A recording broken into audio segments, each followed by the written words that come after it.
It was a 3-record deal with 15% of the company's share on the first album going to the Children's Aid.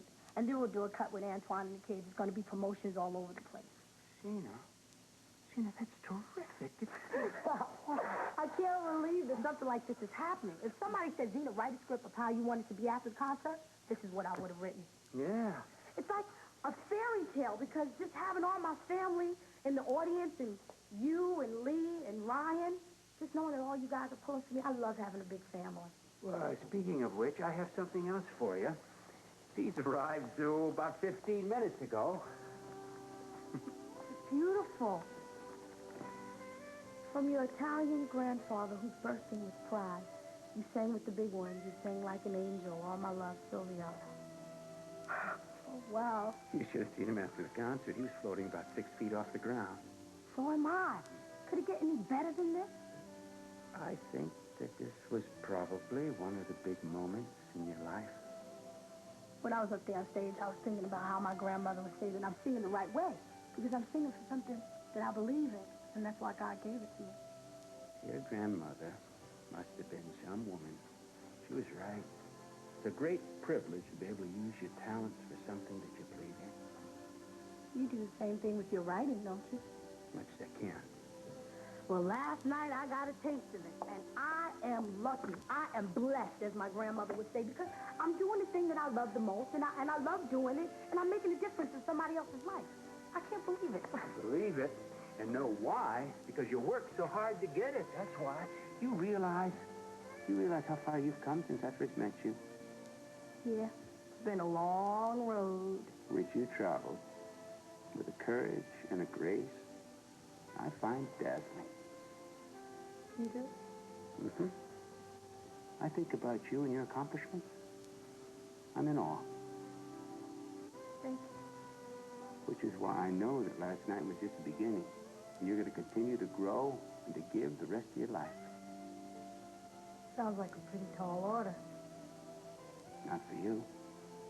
You're one of the special people, Zena. I have total faith in you.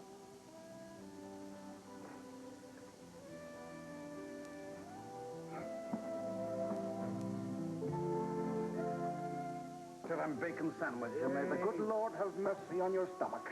Are you actually going to eat that? You bet I am. The combination's great. No, Kevin, stay. You should... Here, what? Try it. No, that's okay. Kevin, thanks. All right. I haven't had one of these in years. I was talking to Sherry Rowan this morning, and I mentioned this, and it's been on my mind ever since. Go on about Roger.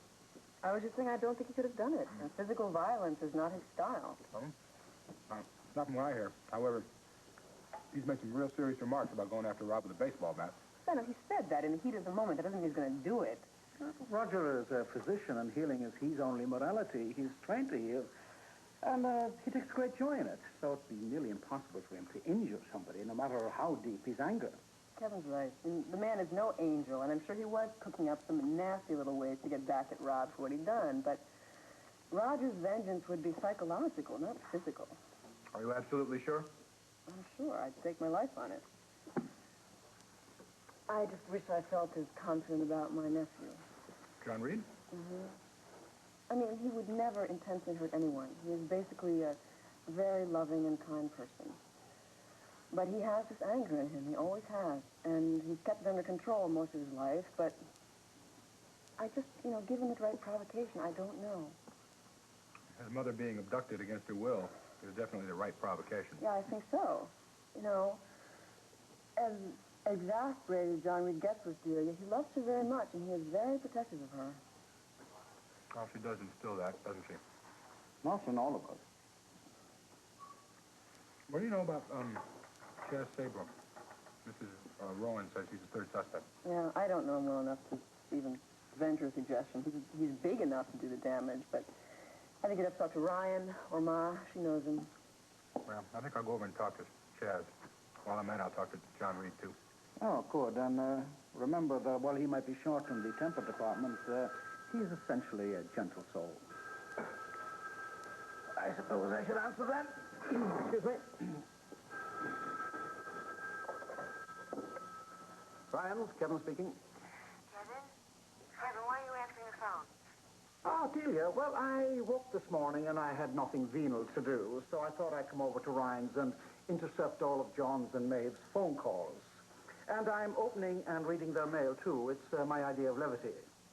Excuse me, but are you working at the bar? Bravo, Delia.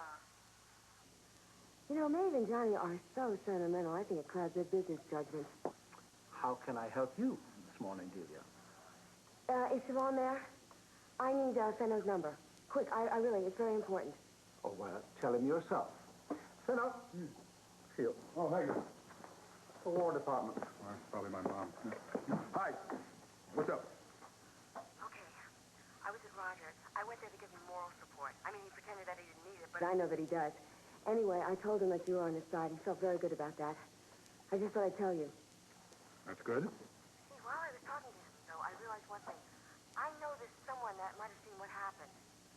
Because this someone came over to find out why I wasn't at the concert, and Roger thinks that he might have seen this somewhere on the steps. Who is this person, Delia?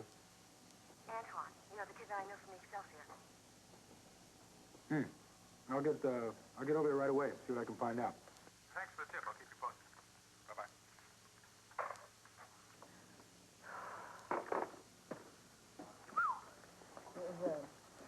I don't know. It's like a verbal blitzkrieg or something.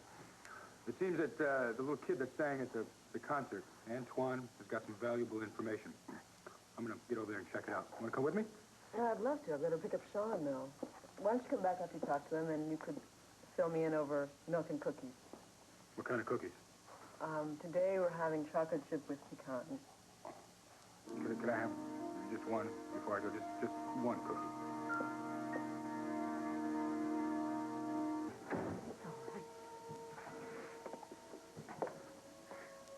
He seems calmer now, not quite so restless. Couldn't we take that awful thing off his neck?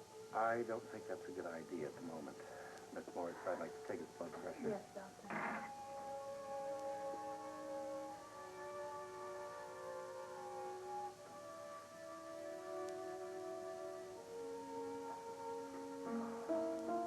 What is it, Roger? What's going on? His heart rate is slightly off and his blood pressure is a little elevated. What does that mean? It means that we're going to have to monitor him very closely for the next hour or so.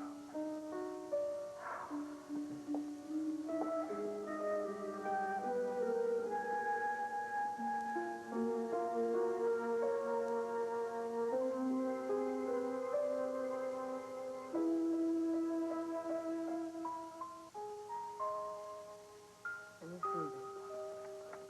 Wonderful. That's Jock. Very good. And that's you. And that's me. That man standing over there, that's Daddy, isn't it? He's right there, part of our lives. Just can't touch him. But he's watching over us, isn't he? Right. Doing that now, and he's always going to do that.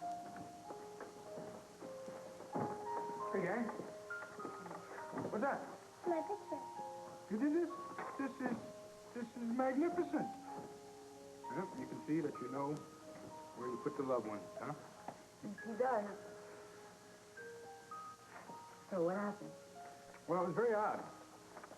I went up to the hotel, Antoine's hotel, and I asked for his room, and I went up to his room, and it was empty. And not only was he gone, it had been cleaned out fast. Whoever was living there wanted to get out in a hurry. Was anyone seen with Antoine before he disappeared? Yeah, that was the odd thing. They said that a man came to see him about an hour before I did. I asked what he looked like, and the description fit Roger Coleridge perfectly. Well, no mistaking it. And now Antoine's missing. You got it.